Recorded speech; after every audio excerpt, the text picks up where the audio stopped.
I am having the time of my life.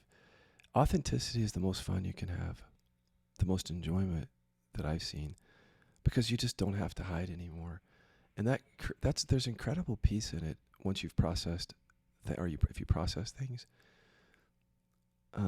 Especially if your ego, well, with repression, it's all hiding. So a big part of my ego was emotional hiding. So my ego is going to be different than yours, but I know that there's a hiding for all of us emotionally. I went and hid everything, right? Because that was my ego. That was the core of my ego. Not only hiding anger, but hiding who I am, even in the non-dual, because I didn't want to feel that stuff, the repression. So this is my story, but I just want you to look to see. I want you to be careful not to think that my ego is like yours. Of course, it's going to be very different in some ways, but I want you to see how you show up compared to how I explain my experience, and find your own experience in KI. Like, what are you repressing? What do you identify with? Because I think the structure of these talks, even though I'm talking about very personal content, can help each of us doing KI deconstruct what's going on for us. So I'm doing this series of videos. The title is, I think, unless I change it, is Scott Tells All, and then Teaching from Emotional Transparency. And then I'll number them like number one, number two. I don't really think that they're parts that you have to watch in a row. All I'm doing is deconstructing triggers in each part.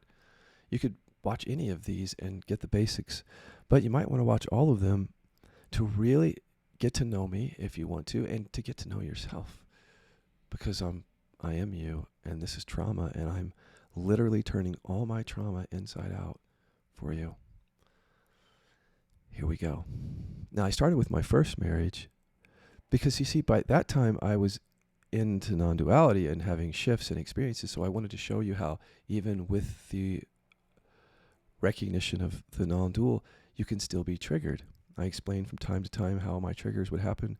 They'd be coming from anger, repression. Now I'm going to go to my second marriage with Chester. I'm going to talk just again about my side. I'm not going to throw him through the mud or drag him through the mud, because he has his own processing. His stuff has nothing to do with me, I've learned. Even though we're in a very intimate relationship, ultimately his stuff doesn't have anything to do with me, and mine him. We came together in part because of our trauma, as you'll see. One of the first triggers with Chester is that he has big energy. He's a sadness repressor. So that's the first time I had been in a relationship with someone with that trauma.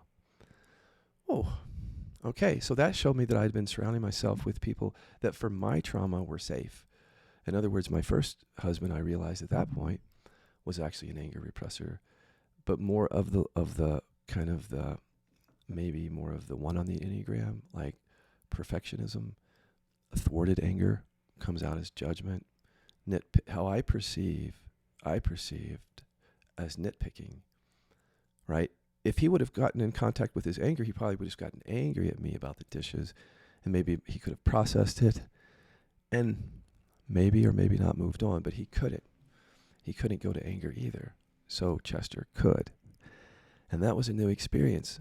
So as a teacher, God, this is one of the most important things I have to share with you right here, is we often surround ourselves with yes people and or peaceful people, anger repressors.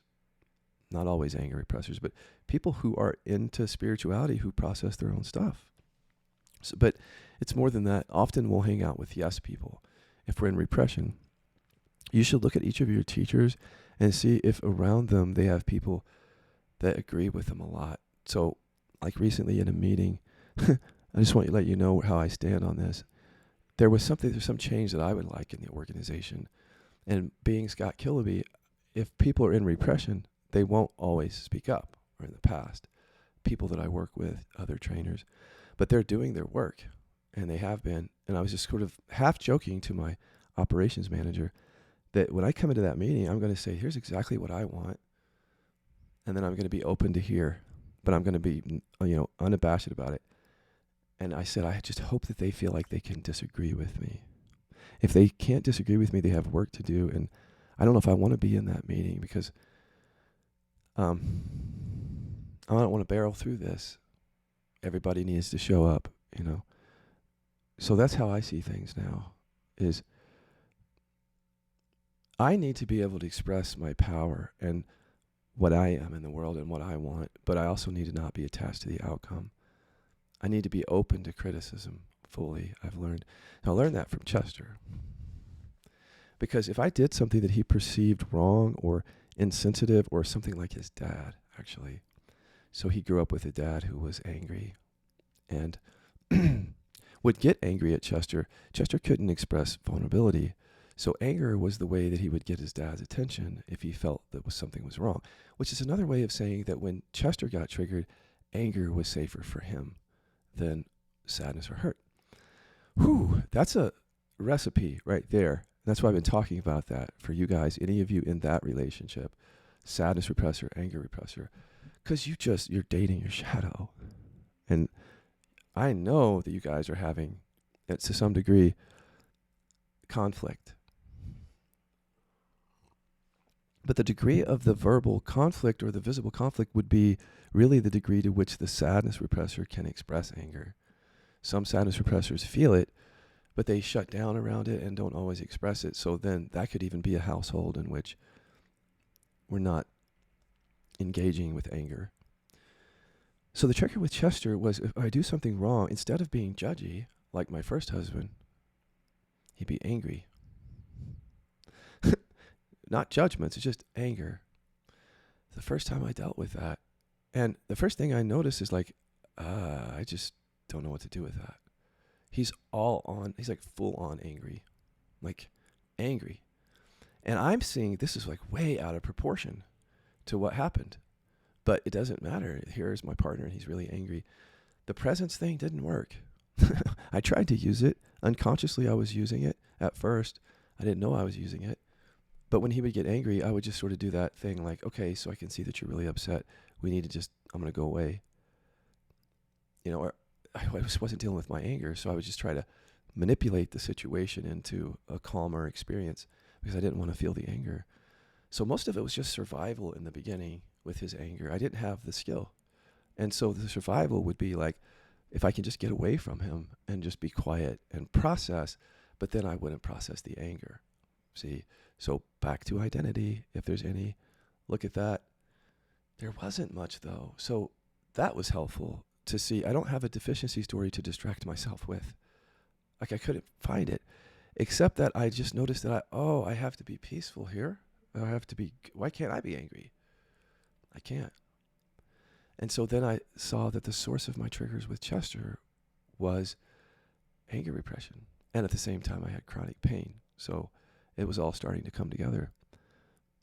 So I need to deconstruct that trigger for you before I learned how to go into anger. It's the same thing as it was with my first marriage, except for a different character, a different energy, but still the same trigger. So shut down. Oh, here's what helped me. It actually helped me. If I would try to be vulnerable, if I could open to those emotions with Chester, that was a shadow for him. It didn't work because, well, that's his shadow. So if I am vulnerable, especially fake vulnerability coming from anger repression, yeah, that doesn't work energetically for people. They know better, even if they don't know why they know better when you're repressing anger and you're trying to be vulnerable. Because they grew up with parents like that, who are not honest. So they feel it. He felt it. My quietness was a trigger, or my vulnerability. Both were. I had nowhere to hide. Fuck. That's what it is. I had nowhere to hide. I couldn't hide in the presence and just be quiet because he would pounce on that. That's my mother sitting at the other end of the couch pretending like there's nothing wrong. And that's a trigger for him. Because there's something wrong, see, he's saying, but she's ignoring it by being quiet. So that doesn't work. That's a trigger. And my other strategy, okay, so let me be vulnerable. Can we just talk about our feelings? Talk about how you're hurt. No. See, that hits a trauma. And me being vulnerable hits the trigger. So being vulnerable and just being. In other words, being fake didn't work. All my life, I could be fake, and it just didn't work with him. And I was in a lot of pain. So what do? You either leave or you process your stuff. And I was in pain, so I knew that I needed to stay and process my stuff. Plus, I love him a lot. So I just didn't want to leave because I'm feeling uncomfortable. You know what I mean? Even if it's because he's angry, it just felt like such a cop out to just leave and disconnect, especially when I'm in pain. It just felt like there's something here for me to see. So for a while, I would have the same trigger and I would start to process the anger, but I still couldn't express it. But he could. And then here it would come again. And I was slowly learning my pattern. My pattern was get away, be quiet, process identity, which is safer than anger, and bully him and control him from the quietness. Because if I can just be quiet, it sends a signal that your behavior is unacceptable and that I'm angry at you, but I'm not saying, I'm letting you know through the quietness, you got to stop. And I saw the strategy. Eventually, I found the conditioning that was like, I'm angry. It was in the chronic pain. I felt no anger. Weird. It's like he's really angry and I don't feel any anger. All I feel is pain, and I notice the pain gets worse at times when he's angry and I can't open to that. So sooner or later, I recognize that's what it is. So instead of going to the deficiency story during a trigger, I started to learn how to go to anger as I was developing 3D work, and that made all the difference. So then the triggers left. It wasn't a trigger. I realized these are emotions. Oops. Yeah, these are emotions. And I just wasn't opening to certain emotions. It was like much simpler at that point than how I'd been making it before. To me, that's simpler than presence. It's like I know what I have to do now. It's so simple. I have to go to what I don't want to feel. And the present shows up from that. It's just so much simpler for me. But it was challenging. I didn't want to feel it. So there would be times when I would go in and try to process my anger, but then it was like, no, fuck him. I'm going to just show him. I'm going to be quiet. I'm going to walk in there and I'm going to be quiet. I'm going to show him. But I became more conscious of that, though. How I was trying to bully him from the presence and the quietness and the shutdown. So eventually, as I developed it, I began to be able to feel the anger when he was angry and then start to express it. Well, that's safe enough here because he's used to that. So that's not going to destroy a relationship for him, anger. What's scarier for him is vulnerability and people leaving than anger. So it might not have been great for him just to have met him in the anger. He needed to go deeper, and he does. But it was good for me. And it was probably good for him in the sense that I'm showing up. Well, I'm showing up more than I was, right? I'm really showing up now by getting angry at him. He actually appreciated that. It also triggered him because it's like his dad getting angry at him. There's a whole nother set of processing that I had to do as I came out of anger repression. And I'm going to do that on the next video. But let me just follow through with this trigger so you can see it. In the beginning, when I was trying to be vulnerable, or I was coming off as vulnerable or present, I'm just being here, hiding the anger and the pain. Here he would be getting angry. If I were to have done a boomerang, I would have seen something like, at that point, I wouldn't have even gone to identity because there wasn't really much there in terms of unlovable in the trigger. It was more like I could really see now that I have to show up a certain way, a compulsion really. I have to show up to protect myself a certain way. And I just noticed these patterns, shutdown, showing up like that. I'd done so much processing on identity. In the shutdown, there wasn't a lot of identity. It was mostly shutdown and buried anger. That helped me because I can see that other people in KI keep going to identity because they have to, because there's energy on it. But what I'm saying is that the energy is actually the repression, the energy on your identity. So as you become more skillful, you're not going to do a ton of identity processing. You'll do some, and so that the energy is moved or transmuted around that, but you're going to go into, I finally went into the anger, not identity.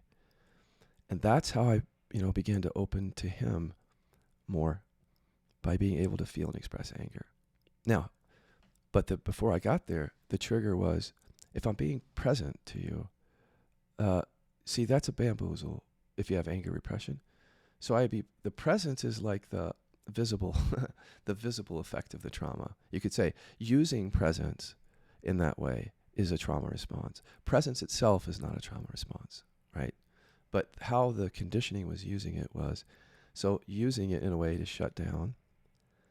But under that shutdown, so the shutdown was run by the anger repression. So what was visible for me was quiet. Or that hurt, so I can share that with you, vulnerability, and ask you to be vulnerable. That's what was showing up visibly. But underneath was, I'm angry, but I can't express it. I'm afraid. See, that's what was under it. So even being present or resting wasn't getting to it, because that was in the unconscious. And being vulnerable, showing up that way, wasn't getting to it, because that was the visible effect of the repression. Fake vulnerability. I'm calling it fake vulnerability and fake presence as long as there's repression, as a pointer to be more authentic, to go to the root. And I know that might trigger people, but that's the point, is trigger you to see that you're showing up in a certain way that isn't authentic. That helps you. I think it does. If it doesn't, then, it just helps me. Because for so long I was being fake and I wasn't calling it out. So when I see the pattern, it's like, oh, there's the fake. So I can go to the real, the anger that's driving the fake. You don't have to use that adjective. So as I went to the anger, though, I noticed that the shutdown was there because of the anger repression. So what that meant was, as I processed the anger, shutdown went away, and I could open back up to him. Sometimes slowly, not just being able to express, but like processing out of the shutdown and say, I'm angry now. What you said there was, all that. And then under not just the shutdown, but the presence itself, just so you understand what was going on. When I show up as just being present to, as long as there's repression, that has an agenda. So the presence is not enough there, right? If I just rest, I'm just seeing these visible effects is all. And that's being used. So under the presence, so to speak, in the invisible realm, in the body, the presence was there, and I was, showing up that way or whatever. But it was, the unconscious was like, yeah, that's safer. Don't go to anger. Just be present. Yeah, don't. It's scary. See, so using the presence, the conditioning. The presence is here, see? So the conditioning, using it, though, to hide. Does that make more sense now? If I explain it in my own experience, exactly how it happened. So coming out of that is the next set of triggers. Because that's how I came out of the repression, is going to the anger and the fear every time instead of the safer stuff. So then I start coming out of repression. Here we go. More triggers or something else to look at here that's a part of the path. And we have to go to the next area. So go to the next video with the same title. It'll be number 3, and I'll continue to tell you everything.